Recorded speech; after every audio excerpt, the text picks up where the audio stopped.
السلام علیکم ABC world کے ویورز، میں ہوں سونا۔ دوستو، ناسا کے پلان کے مطابق مارس پر انسانوں کو بھیجنے سے پہلے چاند پر ایک بیس بنائی جائے گی تاکہ مارس پر پہنچنے کا پروسیس آسان ہو جائے۔ اسپیس ایکس کے فاؤنڈر ایلون مسک مارس پر جانے کی ریس کو اپنے نام کرنا چاہتے ہیں۔ اس کے علاوہ یورپین اور رشین اسپیس ایجنسیز بھی انسانوں کو مارس پر بھیجنے کی باتیں کرتی ہیں، لیکن مارس کے سخت ایٹماسفیئر میں لینڈ کرنے کے بعد وہاں انسان زندہ کیسے رہیں گے، کیونکہ زمین کے برعکس مارس میں زندگی کی سب سے بڑی ضرورت آکسیجن موجود ہی نہیں ہے۔ ناسا نے مارس پر آکسیجن بنانے کا کیا طریقہ نکالا ہے اور انٹرنیشنل اسپیس اسٹیشن جس طریقے سے آکسیجن بناتا ہے وہ طریقہ مارس پر کام کیوں نہیں کر پائے گا؟ دوستو، انسانوں کی مارس پر رہنے کی خواہش کے پیچھے ڈھیر ساری وجوہات ہیں، جن میں سائنسی تحقیق اور خلائی تجسس کا فیکٹر تو ہے ہی ہے، لیکن ان خواہشات کے بیچ ایک مجبوری یا خوف بھی ہے۔ لوگوں کو یہ لگتا ہے کہ ارتھ پر کسی آفت کی وجہ سے کہیں انسانوں کی نسل ختم نہ ہو جائے، جیسا کہ 6.5 کروڑ سال پہلے ہماری دنیا سے ڈائناسورز کا خاتمہ ہوا تھا، اور ایسا ممکن بھی ہے، جس کی ایک مثال ہم ارتھ پر کلائمیٹ چینج کی صورت میں دیکھ رہے ہیں۔ ایک طرف ایلون مسک نے پہلے 2026 میں مارس کو کولونائز کرنے کا ارادہ کیا تھا، لیکن اب ان کی جانب سے 2029 کی پیشن گوئی کی گئی ہے۔ دوسری طرف ناسا نے بھی 2030 تک انسانوں کو مارس پر لینڈ کروانے کا ارادہ کیا ہے۔ پر سوال یہ نہیں ہے کہ کون پہلے مارس پر جائے گا، سوال یہ ہے کہ مارس پر جانے کے بعد انسان زندہ کیسے رہ پائیں گے۔ بے شک مارس کی کئی ساری پراپرٹیز ارتھ سے ملتی جلتی ہیں، جیسا کہ مارس ایک دن، جس کو مارشین ڈے یا سول بھی کہا جاتا ہے، اس کی لینتھ ارتھ کے دن کے مقابلے میں صرف 39 منٹ ہی زیادہ ہے۔ مارس پر بھی مختلف موسم پائے جاتے ہیں اور ارتھ پر بھی۔ اس کے علاوہ ارتھ کے پولز پر بھی آئس کیپس ہیں اور مارس کے پول پر بھی۔ ارتھ پر بھی ایٹماسفیئر ہے، جبکہ مارس پر ایٹماسفیئر کی باریک لیئر ہی صحیح لیکن ایٹماسفیئر ضرور ہے۔ لیکن ایک چیز جو مارس پر انسانوں کے رہنے کے لیے بالکل ناکافی ہے وہ ہے آکسیجن۔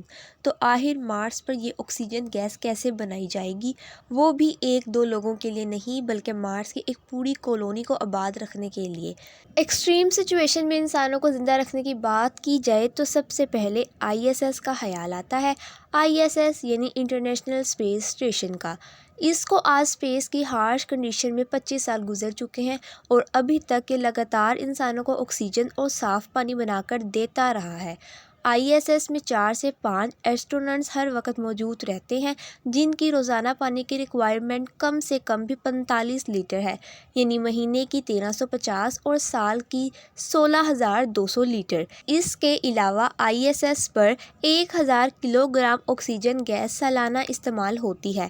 اتنا زیادہ پانی اور آکسیجن ارتھ سے 400 کلومیٹر دور اسپیس پر کیسے بنایا جاتا ہے؟ اس کام کے لیے ISS میں 2 سسٹم لگے ہوئے ہیں۔ ایک ہے واٹر ریکلیمیشن سسٹم یعنی WRS اور دوسرا ہے آکسیجن جنریشن سسٹم یعنی OGS۔ یہ دونوں سسٹم ہم مارس پر کیوں نہیں لگا سکتے، یہ سمجھنے کے لیے ہمیں پہلے یہ جاننا ہوگا کہ یہ سسٹم کام کیسے کرتے ہیں۔ واٹر ریکلیمیشن سسٹم ہیومن ویسٹ یعنی یورین اور پسینہ کلیکٹ کرتے ہیں اور پھر اس کو صاف کر کے واپس سے پینے کے قابل بناتا ہے۔ واٹر ریکلیمیشن سسٹم پہلے سے موجود پانی کو پیوریفائی کر کے دوبارہ استعمال کے قابل بنا دیتا ہے اور اس طرح 98% پانی ضائع ہونے سے بچ جاتا ہے۔ اس کے برابر میں ہے آکسیجن جنریشن سسٹم۔ یہ سسٹم WRS سے تھوڑا سا پانی لے لیتا ہے اور پھر اس کو ایک خاص پروسیس سے گزار کر سانس لینے کے لیے آکسیجن بناتا ہے، جس سے پانی آکسیجن گیس اور ہائیڈروجن گیس میں بدل جاتا ہے۔ آکسیجن گیس کو سانس لینے کے لیے استعمال کیا جاتا ہے، لیکن ہائیڈروجن تو ایک بہت ہی خطرناک اور بہت ہی فلیم ایبل گیس ہے جو ISS کو سیکنڈوں میں جلا سکتی ہے۔ اس ہائیڈروجن گیس کو ضائع نہیں کیا جاتا بلکہ اس کو ایک اور سسٹم میں ڈالا جاتا ہے جس کو سیبیٹری سسٹم کہتے ہیں۔ یہ سسٹم ISS میں موجود ایسٹرونٹس کے ویسٹ کاربن ڈائی آکسائیڈ کو جمع کر کے ہائیڈروجن گیس کے ساتھ ملا کر اس میں سے پانی، میتھین گیس اور تھوڑی سی گرمائش بناتا ہے۔ پانی کو واپس سے استعمال میں لے لیا جاتا ہے، گرمائش کو ہیٹ مینجمنٹ سسٹم میں ڈال دیا جاتا ہے، لیکن میتھین گیس جس کی ارتھ پر بہت اہمیت ہے ٹھوس کو ISS سے باہر اسپیس میں نکال دیا جاتا ہے۔ میتھین گیس جو ایک طرح کا فیول بھی ہے، اس سے انرجی بھی بنائی جاتی ہے اور ہیٹ بھی، لیکن اس کو ضائع اس وجہ سے کیا جاتا ہے کیونکہ اس کو جلانے کے لیے آکسیجن کی ضرورت ہے، اور ISS پر آکسیجن ہی تو ہے جو سب سے زیادہ قیمتی ہے۔ ISS کے اس پورے آکسیجن اور واٹر کے پروسیس پر اگر غور کیا جائے تو یہ ری فیولنگ مشنز پر ڈیپینڈ کرتے ہیں، کیونکہ بے شک یہ 98% ایفیشینٹ تو ہے ہی، لیکن پھر بھی ہر سسٹم میں لوسز تو ہوتے ہی ہیں۔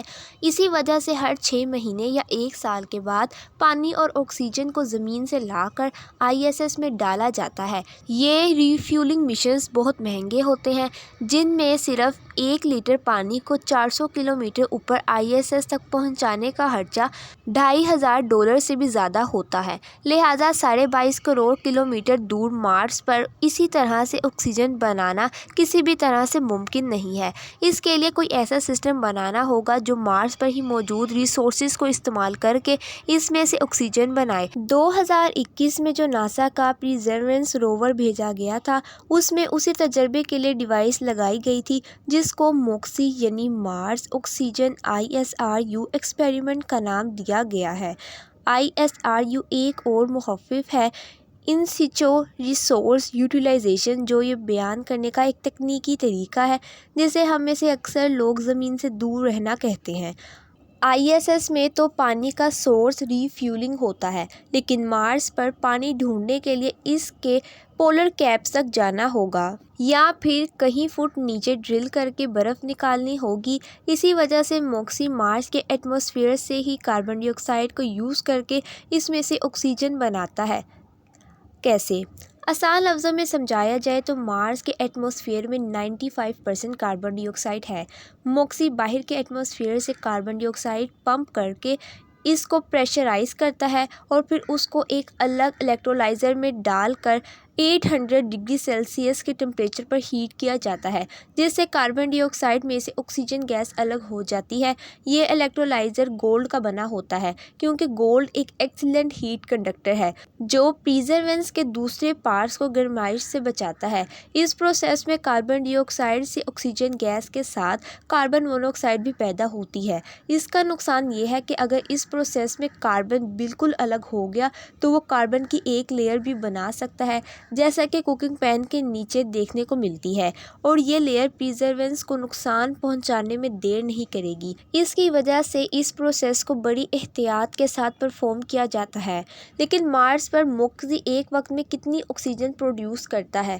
اس پروسیس میں موکسی کو بہت زیادہ انرجی چاہیے ہوتی ہے، اس لیے اس کو ناسا کبھی کبھار ہی چلاتا ہے جب سولر پینل سے انرجی بچ جاتی ہے۔ ابھی تک اس نے 122 گرام آکسیجن ہی بنائی ہے، جو ایک انسان کو صرف 3.5 گھنٹے ہی زندہ رکھ سکتی ہے۔ اگر اسی سسٹم کے ذریعے مارس پر زیادہ آکسیجن بنانی ہوگی تو اس کے لیے موکسی کا ایک بڑا ویرینٹ چاہیے ہوگا، اور ساتھ میں اس کو چلانے کے لیے ایک بڑا پاور پلانٹ بھی، اور یہی ابھی تک کا سب سے بڑا چیلنج ہے۔ اب یہاں سمجھنے کی بات یہ ہے کہ موکسی کاربن ڈائی آکسائیڈ کو پہلے کمپریسر کی مدد سے کمپریس کرتا ہے، پھر اس کو 800 ڈگری سیلسیس پر گرم کرتا ہے۔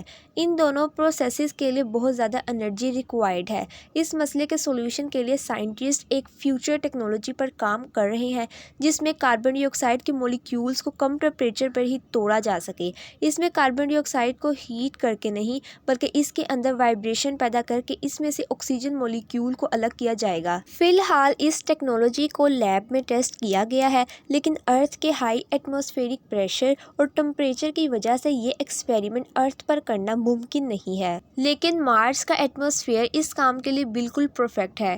ٹیکنالوجی چاہے جو بھی ہو، ہمارا ٹارگیٹ یہ ہے مارس پر ایسی چیز کو ہی استعمال کر کے آکسیجن بنائی جائے جو وہیں پر موجود ہو، اور جو ڈیوائس یہ آکسیجن بنائے گی اس کی ڈپینڈنسی ارتھ پر نہیں ہو، کیونکہ ISS تو زمین سے صرف 400 کلومیٹر ہی دور ہے۔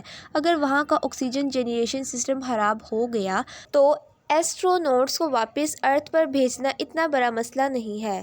اگر آپ کو میری ویڈیو اچھی لگی تو میری ویڈیو کو لائک، چینل کو سبسکرائب اور بیل آئیکن کو پریس کر دیں، اور نیچے کمنٹ سیکشن میں اپنی رائے کا اظہار ضرور کریں۔